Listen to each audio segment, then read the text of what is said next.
Gwiji wa filamu za mapigano duniani Jack Chan ameingia kwenye vichwa vya habari kufuatia madai mazito kuwa amemfutia urithi na kumtenga kabisa binti yake wa kumzaa Etta Chock Lam. Uamuzi huo wa Jack Chan unadaiwa kuchochewa na kitendo cha binti huyo kuolewa na mwanamke mwenzake raia wa Canada. Jack Chan ambaye anatajwa kuwa na utajiri wa takriban dola milioni 400, zaidi ya shilingi trilioni 1 za Kitanzania, anasemekana kuchukua hatua hiyo kali kama sehemu ya kile kinachotajwa kuwa ni msimamo wake thabiti wa kutoingilia maisha ya watoto wake ambao wamepotea njia.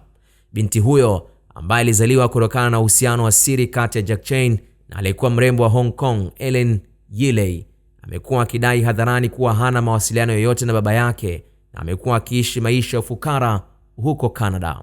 Wakati Jack Chan akisifika kwa nidhamu, kazi ngumu na mafanikio makubwa katika tasnia ya filamu, maisha yake ya kifamilia yamejaa migogoro. Binti yake alichagua mapenzi na ndoa ya jinsia moja, huku Jack Chan akichagua kukaa mbali.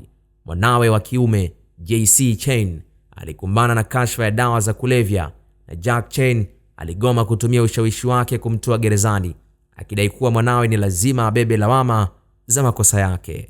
Katika mahojiano huko nyuma, Jack Chan amewahi kukaririwa akisema kuwa ana mpango wa kutoa utajiri wake mwingi kwa ajili ya kazi za kutoa msaada badala ya kuwaachia watoto wake, akiamini kuwa ikiwa wana uwezo watajipatia fedha zao wenyewe. Hata hivyo, wadau wa haki za binadamu na mashabiki wamegawanyika, huku wengi wakimkosoa kwa kuwa na moyo mgumu dhidi ya damu yake mwenyewe, lakini wengine wakiunga mkono msimamo wake wa kutokubaliana na maisha ya binti huyo.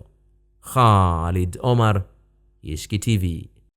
Kishki TV, nuru ya dini yako.